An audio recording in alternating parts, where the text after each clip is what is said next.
Hello everyone, study today with Viplav YouTube channel में आप सभी का स्वागत है। आज हम डिस्कस करेंगे जैक बोर्ड एग्जाम 2022 के क्लास 9 के साइंस बीबीआई ऑब्जेक्टिव क्वेश्चन को। क्लास 9 के साइंस के बीबीआई ऑब्जेक्टिव क्वेश्चन को डिस्कस करेंगे, जो कि आपको एग्जाम में देखने को मिलेगा, क्योंकि इसी टाइप के क्वेश्चन एग्जाम में पूछे जाते हैं। तो चलिए डिस्कस करते हैं। वीडियो को लाइक करिएगा और दोस्तों में शेयर करिएगा। तो चलिए डिस्कस करते हैं। क्वेश्चन नंबर 1 को देखिए। बल का एसआई मात्रक है। बल का एसआई मात्रक न्यूटन है, याद रखिएगा। बल का एसआई मात्रक न्यूटन, याद रखिएगा। और इसको याद रखिएगा, बल एक सदिश राशि होता है। नेक्स्ट क्वेश्चन को देखिए। निम्न में कौन सही है? इसका सही आंसर हो जाएगा, याद रखिएगा, v इजिकल टू क्या होता है, u plus A T. v बराबर होता है u प्लस ए टी, इसको याद रखिएगा। v जो होता है, v होता है, याद रखिएगा, अंतिम वेग। v बराबर अंतिम वेग और u बराबर क्या होता है, प्रारंभिक वेग होता है। u वस्तु का प्रारंभिक वेग होता है और a जो होता है वो त्वरण होता है और t समय होता है। इसको याद रखिएगा। इसका सही आंसर हो जाएगा ऑप्शन नंबर ए, याद रखिएगा, v बराबर u प्लस ए टी। और दो को भी याद रखिएगा, s बराबर क्या होता है, s बराबर होता है, इसको भी याद रखिएगा, ut plus half A T square. इसको याद रखिएगा, नोट कर लीजिएगा। और एक को याद रखिएगा, 2as बराबर होता है v square minus u square. और v होता है अंतिम वेग और u होता है प्रारंभिक वेग। इसको याद रखिएगा। नेक्स्ट क्वेश्चन को देखिए। क्वेश्चन नंबर 3 को देखिए। क्वेश्चन नंबर 3 में लिखा हुआ है, द्रव्यमान और वेग के गुणनफल को कहते हैं। द्रव्यमान और वेग के गुणनफल को कहा जाता है संवेग, याद रखिएगा। द्रव्यमान और वेग के गुणनफल को संवेग कहा जाता है। संवेग एक सदिश राशि होता है और इसका जो यूनिट होता है, संवेग का जो यूनिट होता है, इसको नोट कर लीजिएगा, किलोग्राम मीटर पर सेकेंड। किलोग्राम मीटर पर सेकेंड होता है, इसको नोट कर लीजिएगा। नेक्स्ट क्वेश्चन को देखिए। क्वेश्चन नंबर 4, प्रत्येक क्रिया के समान एवं विपरीत प्रतिक्रिया होती है, यह गति के कौन सा नियम है? प्रत्येक क्रिया के समान एवं विपरीत प्रतिक्रिया होती है, यह गति के कौन सा नियम है? यह गति के तृतीय नियम है, याद रखिएगा, गति के तृतीय नियम। और गति के द्वितीय नियम से बल का परिभाषा मिलता है, याद रखिएगा। तो इसका सही आंसर हो जाएगा तृतीय नियम। नेक्स्ट क्वेश्चन को देखिए। क्वेश्चन नंबर 5, पृथ्वी के गुरुत्वीय त्वरण का मान है। गुरुत्वीय त्वरण मतलब acceleration due to gravity. Acceleration due to gravity, इसका वैल्यू होता है, याद रखिएगा, 9.8 मीटर पर सेकेंड स्क्वायर, याद रखिएगा। इसका सही answer option number B, 9.8 metre पर सेकेंड स्क्वायर। इसको याद रखिएगा, स्क्वायर को याद रखिएगा। एग्जाम में आपको देखने को मिलेगा मीटर पर सेकेंड, जो कि गलत हो जाएगा। मीटर पर सेकेंड स्क्वायर होगा सही आंसर, 9.8 मीटर पर सेकेंड स्क्वायर। नेक्स्ट क्वेश्चन को देखिए। धनुष की तनित डोरी में कौन सी ऊर्जा संचित होती है? याद रखिएगा, स्थितिज ऊर्जा। कौन सी ऊर्जा? स्थितिज ऊर्जा। और स्थितिज ऊर्जा का जो फॉर्मूला होता है वो होता है mgh। इसको याद रखिएगा, इसको याद रखिएगा। नेक्स्ट क्वेश्चन को देखिए। क्वेश्चन नंबर 7 को, कार्य करने की दर को कहते हैं। कार्य करने की दर को शक्ति कहते हैं, याद रखिएगा, शक्ति। और शक्ति का जो यूनिट होता है, मात्रक होता है, वो क्या होता है, याद रखिएगा, वो वाट होता है। इसको याद रखिएगा, नोट कर लीजिएगा, वाट। शक्ति का जो ऐसा यूनिट होता है वो वाट होता है। ऊर्जा का जूल होता है, इसको भी नोट कर लीजिएगा, ऊर्जा का जूल होता है। बल का न्यूटन होता है और दाब प्रेशर का पास्कल होता है। नेक्स्ट क्वेश्चन को देखिए। Question number 8। क्वेश्चन नंबर 8, किसी वस्तु का वेग दुगुना कर दिया जाए तो इसकी गतिज ऊर्जा कितनी हो जाएगी? गतिज ऊर्जा का जो फॉर्मूला है नोट कर लीजिएगा, हाफ mv स्क्वायर होता है। तो अगर किसी वस्तु का वेग मतलब v को दुगुना कर दिया जाए तो कितना हो जाएगा? 4 गुना हो जाएगा, मतलब चौगुनी। इसका सही आंसर हो जाएगा option number C. Next question को देखिए। आवृत्ति का एसआई मात्रक, आवृत्ति फ्रीक्वेंसी, फ्रीक्वेंसी का एसआई मात्रक होता है हर्ट्ज, याद रखिएगा, option number B. Newton force का होता है। और याद रखिएगा, जो न्यूटन होता है, फोर्स एक सदिश राशि होता है। इसका सही answer option number B. Next question को देखिए। वेग में परिवर्तन की दर है। वेग में परिवर्तन की दर, वेग में परिवर्तन की दर त्वरण होता है, याद रखिएगा, एक्सेलरेशन, त्वरण, एक्सेलरेशन। क्वेश्चन को देखिए। सार्वत्रिक गुरुत्वीय स्थिरांक कैपिटल जी का एसआई मात्रक है। याद रखिएगा, जो कैपिटल जी होता है इसको कहा जाता है यूनिवर्सल ग्रेविटेशनल कांस्टेंट, मतलब सार्वत्रिक गुरुत्वीय स्थिरांक। इसका जो वैल्यू होता है इसको याद रखिएगा। हो सकता है कि आपको एग्जाम में पूछे कितना होता है, 6.67। इसको नोट कर लीजिएगा, 6.67 गुना 10 की पावर -11 याद रखिएगा। एन एम स्क्वायर मतलब न्यूटन मीटर स्क्वायर पर केजी स्क्वायर, इसको याद रखिएगा, पर केजी स्क्वायर। तो इसका सही ऑप्शन हो जाएगा ऑप्शन नंबर सी, यहां पर होगा पर केजी स्क्वायर। ठीक है, एन एम स्क्वायर पर केजी स्क्वायर, इसको नोट कर लीजिएगा। और इसका वैल्यू कितना होता है, 6.67 गुना 10 की पावर -11 याद रखिएगा। नेक्स्ट क्वेश्चन को देखिए, ऊर्जा का व्यावसायिक मात्रक है। ऊर्जा का व्यावसायिक मात्रक जूल होता है, इसको याद रखिएगा। कार्य या ऊर्जा का जो यूनिट होता है, मात्रक होता है, वो जूल होता है, याद रखिएगा। और पावर का वाट होता है, पावर शक्ति का वाट होता है, और कार्य या ऊर्जा हो उसका जूल होता है।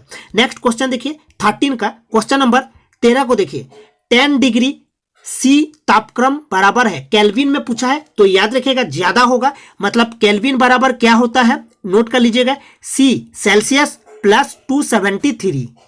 ठीक है, सेल्सियस प्लस 273, इसको नोट कर लीजिएगा। कितना होता है, केल्विन बराबर सेल्सियस प्लस 273। तो यहां पर देखिए 10 डिग्री तो 10 प्लस 273 मतलब 283 केल्विन हो जाएगा, सही आंसर। नेक्स्ट क्वेश्चन को देखिए, क्वेश्चन नंबर 14 को देखिए, कोई कार एक समान रूप से त्वरित होकर 5 सेकंड में 5 मीटर पर सेकंड से 10 मीटर पर सेकंड की गति प्राप्त करती है, उसकी त्वरण है। त्वरण बराबर क्या होता है, त्वरण बराबर वेग में परिवर्तन बटे लिया गया समय, मतलब ए इजिकल टू क्या होता है, v minus you upon T होता है, मतलब वेग में जो परिवर्तन होता है, अंतिम वेग घटाओ अंतिम वेग से, प्रारंभिक वेग को घटाने से और टी से भाग देने पर जो प्राप्त होता है वही एक्सेलरेशन होता है, त्वरण होता है। तो इसका सही आंसर कौन सा हो जाएगा, 1 हो जाएगा। 10 - 5 बटे कितना टाइम, 5। तो नेक्स्ट क्वेश्चन को देखिए, क्वेश्चन नंबर 15, न्यूटन के दूसरे गति नियम से किसकी माप प्राप्त होती है, किसकी मान प्राप्त होती है, इसका सही आंसर हो जाएगा बल। न्यूटन के दूसरे गति नियम से किसकी मान प्राप्त होती है, बल की।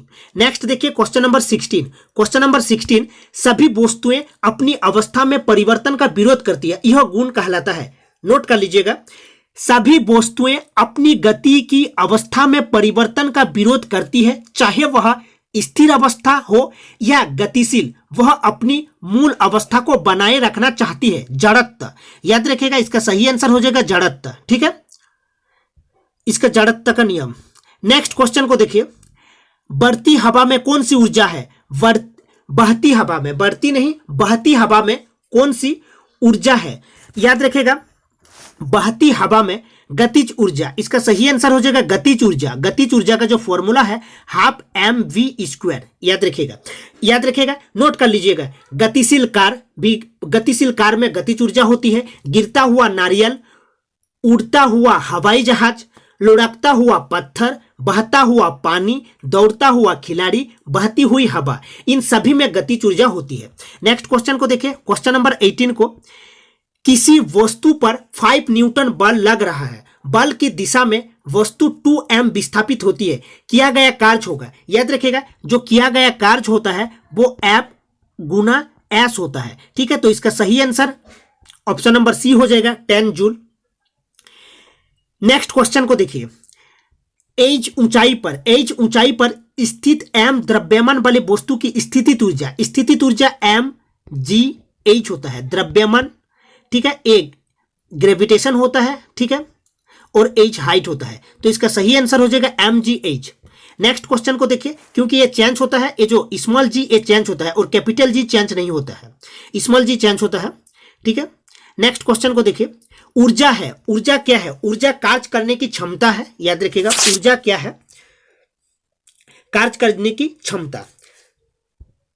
नेक्स्ट क्वेश्चन 21 को देखिए, 6.022 इंटू 10 की पावर 23 कणों के समूह को क्या कहा जाता है, मोल, अणु, परमाणु इनमें से कोई नहीं, इसका सही आंसर हो जाएगा मोल। याद रखिएगा किसी भी पदार्थ के एक मोल में जो कणों की संख्या होती है वो होता है 6.022 इंटू 10⁻23। इसे एवोगाड्रो संख्या भी कहा जाता है, एवोगाड्रो संख्या भी कहा जाता है, याद रखिएगा।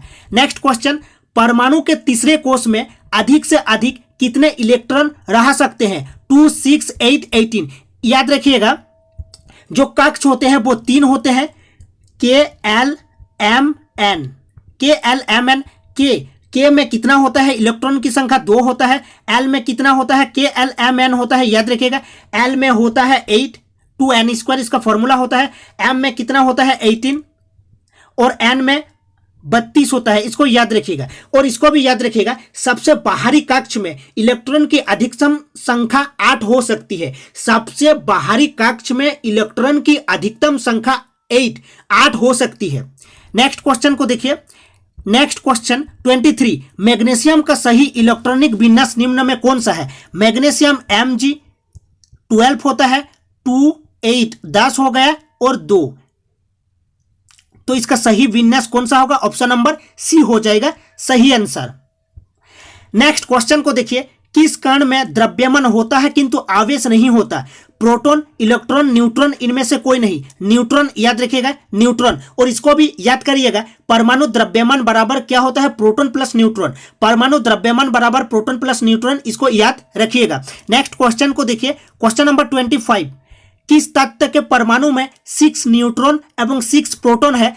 तत्व का परमाणु द्रव्यमान होगा, याद रखिएगा जो परमाणु द्रव्यमान होता है वो प्रोटॉन प्लस न्यूट्रॉन होता है। न्यूट्रॉन 6 दिया हुआ है और प्रोटॉन 6, तो इसका सही आंसर 12 हो जाएगा, 12। नेक्स्ट क्वेश्चन को देखिए 26, कोशिका का पावर हाउस कहलाता है। कोशिका का पावर हाउस माइटोकॉन्ड्रिया को कहा जाता है।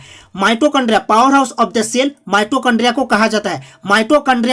माइटोकॉन्ड्रिया में एटीपी पाया जाता है। ATP, adenosine triphosphate. एटीपी का फुल फॉर्म होता है एडिनोसिन ट्राइफॉस्फेट, और एटीपी को एनर्जी करेंसी भी कहा जाता है, याद रखिएगा।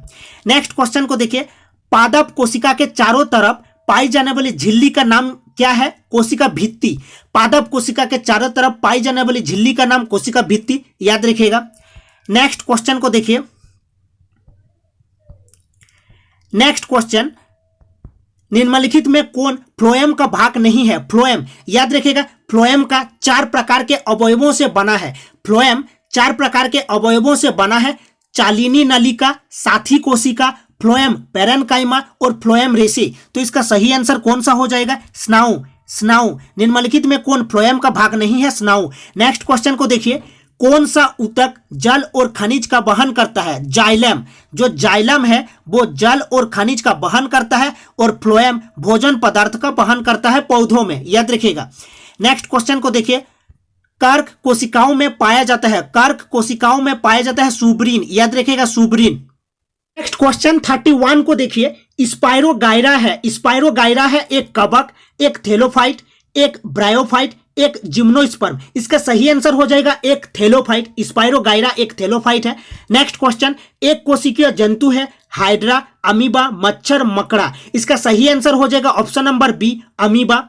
नेक्स्ट क्वेश्चन को देखिए, किस जंतु में विषैले उपांग पाए जाते हैं? टेपवर्म, विद्युत किरण, तिलचट्टा, बिच्छू। इसका सही आंसर हो जाएगा बिच्छू। नेक्स्ट क्वेश्चन को देखिए। नेक्स्ट क्वेश्चन, निद्रा रोग उत्पन्न करता है। निद्रा रोग उत्पन्न करता है ट्रिप्नोसोमा, याद रखिएगा ट्रिप्नोसोमा। निद्रा रोग, स्लीपिंग जो सिकनेस होता है, स्लीपिंग सिकनेस, निद्रा रोग उत्पन्न करता है ट्रिप्नोसोमा, याद रखिएगा। जो सीसी फ्लाई इसका वाहक होता है, सीसी फ्लाई वाहक होता है, इसको भी याद रखिएगा। नेक्स्ट देखिए, पेचिस का कारक जीव है। पेचिस का कारक जीव है एस्परजिलस। इसका सही आंसर एंट अमीबा। इसका सही आंसर जो पेचिस का कारक जीव है एंट अमीबा होगा, ऑप्शन नंबर बी हो जाएगा सही आंसर, याद रखिएगा। एंट अमीबा के कारण पेचिस रोग होता है। नेक्स्ट देखिए 36, आयन मंडल का विस्तार है 80 किलोमीटर से 640 किलोमीटर। इसको याद रखिएगा, 80 किलोमीटर से 640 किलोमीटर आयन मंडल का विस्तार है।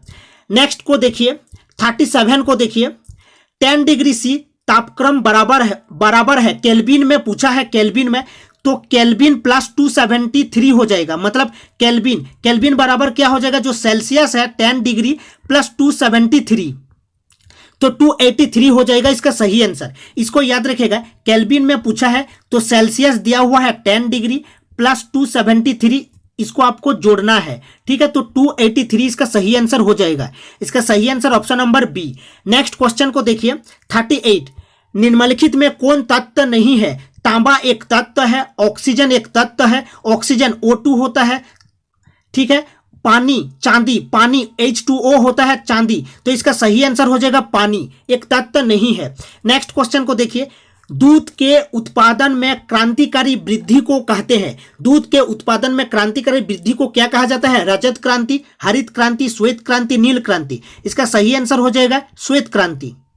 नेक्स्ट क्वेश्चन को देखिए, इथिलीन डाइब्रोमाइड EDB है, एक तृणनाशक है, याद रखिएगा एक तृणनाशक है। एथिलीन डाइब्रोमाइड EDB क्या है, एक तृणनाशक है।